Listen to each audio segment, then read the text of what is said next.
सो CDP का first lecture है और हम आज देखने वाले हैं थर्डाइक की त्रुटि एवं प्रयास, उसके बाद अल्बर्ट बंडूरा, पॉलोव,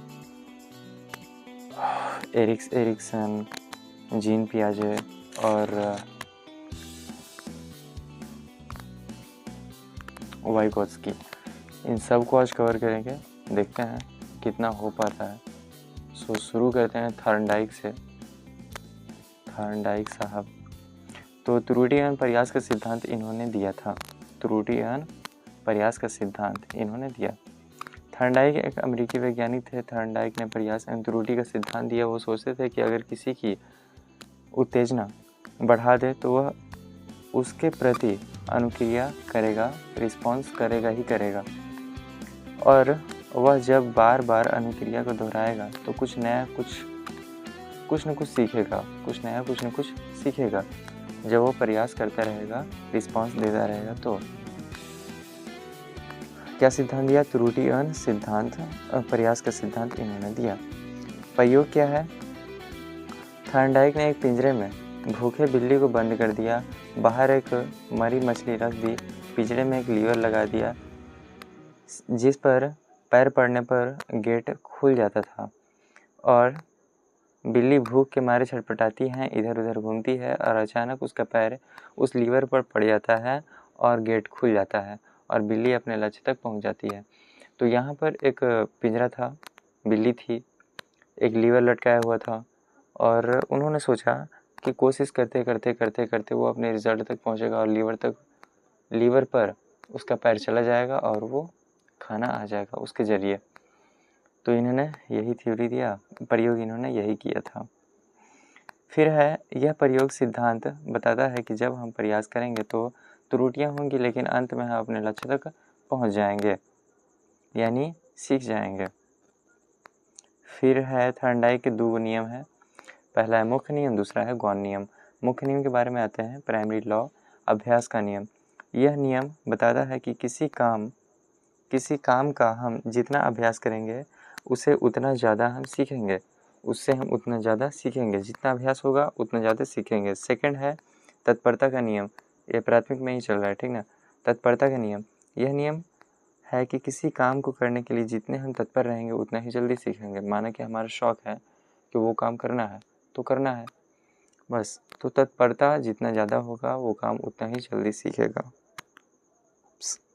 एक मिनट थोड़ा सा।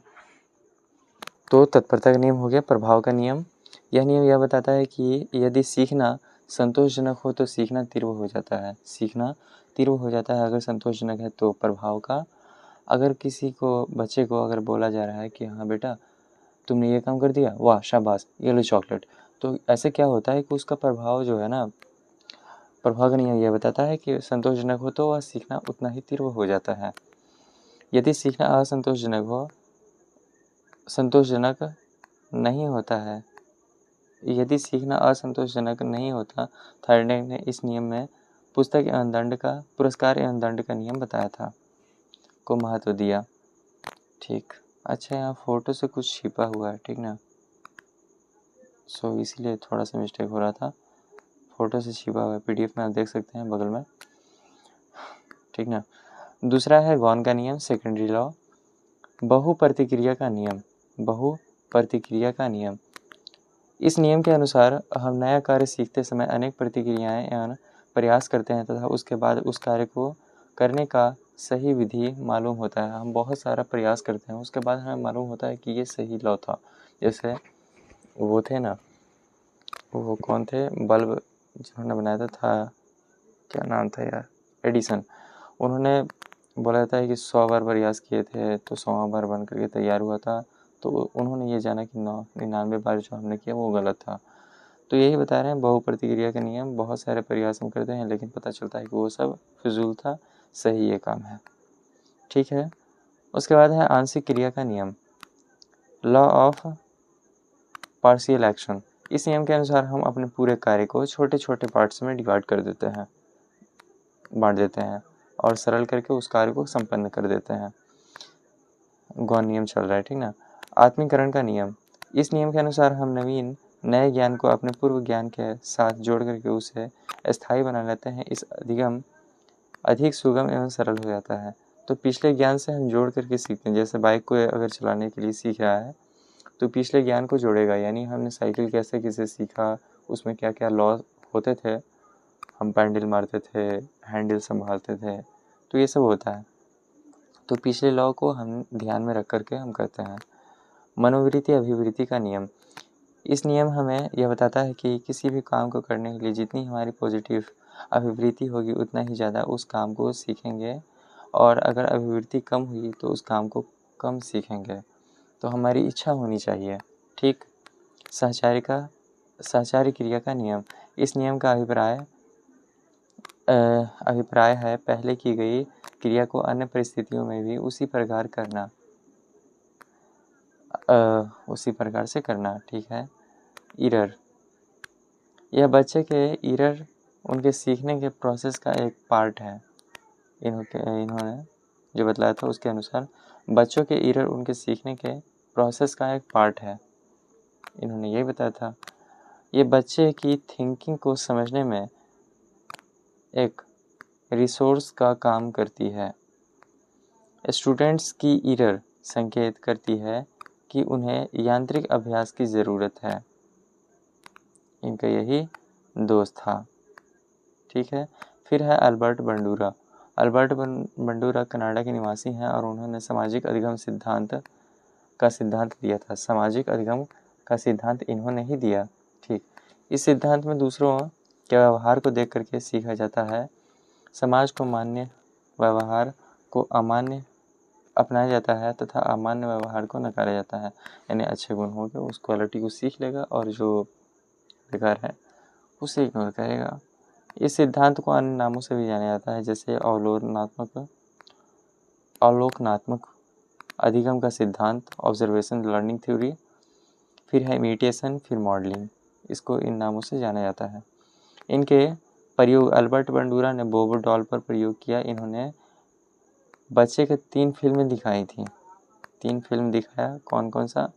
एक को प्यार वाला, दूसरा को समाज वाला और तीसरे को हिंसा वाला। प्यार वाला, समाज वाला, हिंसा वाला। तो ऑब्वियसली सी बात है कि उन तीनों से अलग अलग चीज़ सीखेगा और रिस्पॉन्स अलग होगा, वो कुछ अलग मेंटेलिटी बना लेगा। बंडूरा के अकॉर्डिंग स्टेज ऑफ लर्निंग अवधान, धारणा, पुनरुत्पादन, अभिप्रेरण 4 हैं। Attention, retention, reproduction, motivation. फिर है पॉलोव का सिद्धांत, शास्त्रीय अनुबंधन सिद्धांत। I.P. पॉलोव यह एक रूसी वैज्ञानिक थे। 1904 में नोबेल प्राइज़ इनको मिला था, नोबेल पुरस्कार। इनके अनुसार किसी की उत्तेजना के पैरेलल अगर कोई सिग्नल निर्धारित कर दें तो वह समान प्रतिक्रिया करेगा जितना वह उत्तेजना बढ़ाने पर करता था। तो वही कुत्ते वाला प्रयोग है। मतलब पॉलो ने कुत्ते पर प्रयोग किया। प्रयोग ये था, पॉलो ने अपना एक प्रयोग कुत्ते पर किया। उसने कुत्ते को पिंजरे में भूखा रखा। अब उसने उसे खाना दिया। खाना देते ही कुछ कुत्ते के मुंह से लार टपकनी शुरू हो गई। जब वह कुत्ते को खाना देता था तो खाना देने से पहले ही वह घंटी बजा देता था। ठीक, घंटी बजा देता था। कुछ दिन बाद कुत्ते को लगने लगा कि जब घंटी बजेगी तभी खाना आएगा। कुत्ते को लगा कि जब घंटी बजेगा तो खाना आएगा। ठीक। अब जैसे ही घंटी बजती थी तो कुत्ते के मुंह से लार टपकना शुरू हो जाता था। ठीक। अब उत्तेजना बढ़ाने का काम घंटी कर रही है। इस तरह कुत्ता घंटी के साथ संबंध स्थापित कर लेता है। यहाँ पर दिया हुआ है सांकेतिक रूप में कि food, unconditional stimulus, conditional stimulus, तो घंटी बजा तो आया। फिर है स्टेज ऑफ क्लासिफिकेशन कंडीशन, उद्दीपन सामान्यीकरण का सिद्धांत। इन्होंने ये स्टेज ऑफ क्लासिफिकेशन कंडीशन है। तो उद्दीपक सामान्यीकरण क्या है? जब व्यक्ति अनकंडीशनल स्टिमुलस के प्रति क्रिया सीख लेता है तो वह उसे उद्दीपन से मिलते जुलते अन्य उद्दीपनों के प्रति भी वैसा ही रिस्पॉन्स करता है। जैसे अलग अलग घंटियों की आवाज़ आने पर भी कुत्ता लार टपका देगा, तो वो घंटी अलग अलग भी हो सकता है। तो सामान्यीकरण यही बताता है। फिर विलोपन है अगर किसी कंडीशनड स्टिमुलस के बाद अनकंडीशनल स्टिमुलस प्रदान ना करे तो कुछ समय बाद रिस्पांस आना बंद हो जाएगा। अगर माना कि घंटी बज रहा है, लार टपक रहा है और माना कि खाना हमने नहीं दिया तो उसका लार टपकना बंद हो जाएगा। ठीक है, ऐसे 2-3 बार करेंगे तो लार आना बंद हो जाएगा उसका। क्यों आएगा? फिर है विभेद। इसमें व्यक्ति ओरिजिनल अनकंडीशनल स्टिमुलस और अदर स्टिमुलस के बीच विभेद और अंतर करना शुरू कर देता है। जैसे बहुत सारी घंटियां बजने के बावजूद कुत्ता यह पहचान लेता है कि किस घंटी के बाद हमारा खाना आ जाएगा। तो ये है विभेद। विभेद करेगा, विलोपन करेगा। फिर है वो क्या था पहला, उद्दीपन सामान्यीकरण। फिर है BF स्किनर का प्रस्तुत अनुबंधन सिद्धांत, ऑपेरेंट कंडीशनिंग थ्योरी। ठीक, इस सिद्धांत का प्रतिपादन अमेरिका के हार्वर्ड यूनिवर्सिटी के प्रोफेसर BF स्किनर के द्वारा दिया गया था। BF स्किनर ने सबसे अधिक अनुक्रिया पर जोर दिया था, इसलिए इसे क्रिया प्रस्तुत अनुबंधन का सिद्धांत कहा जाता है। BF स्किनर ने अपना प्रयोग पहले चूहे पर, उसके बाद कबूतर पर किया था। इन्होंने एक बॉक्स लिया, उसमें एक चूहा बंद कर दिया। बॉक्स में एक लीवर लगा हुआ था, उसमें एक छिद्र थी। जब लीवर दबता तब खाना आ जाता था। उस छिद्र के द्वारा जब चूहे को भूख लगती तो इधर उधर घूमने लगा। अचानक उसका पैर लीवर पर पड़ जाता है और उसके लिए उस छिद्र से खाना आ गया। इसके बाद उसने क्रिया को दोहराया और खाना दोबारा आ गया। इससे चूहा जब भी प्रतिक्रिया करता तो उसको खाना मिल जाता। इस क्रिया को प्रस्तुत का अनुबंधन सिद्धांत कहते हैं। इस प्रयोग से ज़्यादा डिफरेंस प्रयोग में नहीं है। तो इस प्रयोग से यह निष्कर्ष निकलता है कि पहले अनुक्रिया होती है, बाद में उद्दीपन मिलता है और फिर पुनर्बलन मिलती है। तो क्या पहला होता है? पहले अनुक्रिया, फिर उद्दीपन, फिर पुनर्बलन। ठीक, वैसे क्या लिखा है? वैसे सही अनुक्रिया करने और लक्ष्य तक पहुंचने की प्रक्रिया में तीव्रता आती है। सीखने की अनुक्रिया में पुनर्बलन का विशेष महत्व होता है। पुनर्बलन जिस उद्दीपन होता क्या है पुनर्बलन?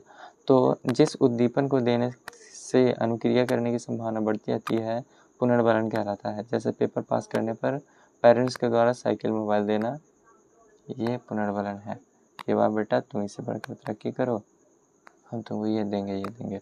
पुनर्बलन 2 प्रकार के होते हैं, सकारात्मक, नकारात्मक। सकारात्मक जैसे भोजन, पानी, नौकरी, प्रशंसा आदि। नकारात्मक दंड देना, मना करना, डांटना, ये सब है पुनर्बलन। समझ रहे हैं ना? पुनर्बलन उसको मोटिवेट करना या डीमोटिवेट करना। सही है, एकदम देसी बात। पुनर्बलन अनुसूची, यह 2 प्रकार का होता है। सतत पुनर्बलन अनुसूची, इसमें जब क्रिया होती है तो पुनर्बलन दिया जाता है। जैसे प्रत्येक सवाल करने पर बच्चे की तारीफ करना। आंशिक पुनर्बलन सतत, लगातार। फिर है आंशिक पुनर्बलन अनुसूची। इसमें हर क्रिया के लिए पुनर्बलन नहीं दिया जाता, बल्कि कुछ क्रियाओं के लिए दिया जाता है। सभी सवालों की जगह सिर्फ कुछ सवालों पर तारीफ करना। सही है। फिर है मनोसामाजिक सिद्धांत एरिक एरिक्सन का। यह सिद्धांत एरिक एरिक्सन के द्वारा प्रतिपादित किया गया। इसका मुख्य उद्देश्य बच्चों में व्यक्तिगत पहचान कैसे होती है उस पर था। इसके अकॉर्डिंग पूरा जीवन 8 स्टेप्स में बटे होते हैं। पहला है विश्वास बनाम अविश्वास, 0 से लेकर के 2 इयर्स। जिस बच्चों में माता पिता से प्यार मिलता है उसमें विश्वास का भाव विकसित होता है। दूसरी तरफ जिन बच्चों को माता पिता प्यार नहीं मिलता वह रोना बिलखना शुरू कर देते हैं। इस क्रिया से बच्चे में अविश्वास उत्पन्न हो जाता है। नींद आ रहा है, खैर इसको कंप्लीट करके चलते हैं। स्वायत्तता बनाम शर्म या लज्जा, 1.5 यानी 2 to 3 ईयर्स।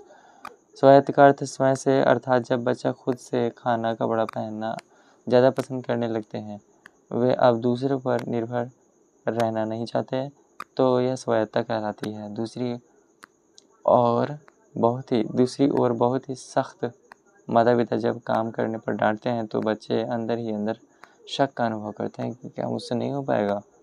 तो स्वायत्त बनाम लज्जा। स्वायत्त खुद से करना चाहेगा, लज्जा उसको ऐसा लज्जा लगेगा कि यार सच में मुझसे नहीं हो सकता है। पहल बनाम दोष। 3 से 6 साल। जब बच्चे समझने की क्षमता थोड़ा विकास होता है, उसमें जिज्ञासा बढ़ जाती है, वह बहुत ज़्यादा उत्सुक हो जाता है। उत्सुक होने की वजह से वह पहल करता है। दूसरी तरफ जब माँ बाप उसकी उत्सुकता को दबा देते हैं, तो डांट देते हैं, तो दोष भाव उत्पन्न होने लगता है अपने आप में ही बच्चे को। तो 3 से 6 साल में होता है। परिश्रम बनाम हीनता। 6 से 12 साल बाल्यावस्था। इस आयु में बच्चा माँ बाप का हर काम करने की कोशिश करता है, इसे परिश्रम कहते हैं। दूसरी तरफ अगर आपने बच्चे को कोई काम दिया और उस बच्चे को काम करने की क्षमता कम है, तो उस काम को नहीं कर पाएगा, इसलिए उसे हीनता आनी शुरू हो जाएगी। फिर है पहचान बनाम भ्रांति। पहचान बनाम भ्रांति। 12 से 18 किशोर अवस्था। इस आयु में बच्चा अपने पहचान बनाने हेतु बहुत ज़्यादा उत्सुक होता है। दूसरी तरफ जब बच्चे उद्देश्यपूर्ण काम नहीं करते, तो उनके पास बहुत सारे रास्ते खुल जाते हैं। बहुत खतरनाक उम्र भाई, किशोर अवस्था। फिर है छठा आत्मीय बनाम अलगाव। पूर्व वयस्वस्था। 18 से लेकर के 25।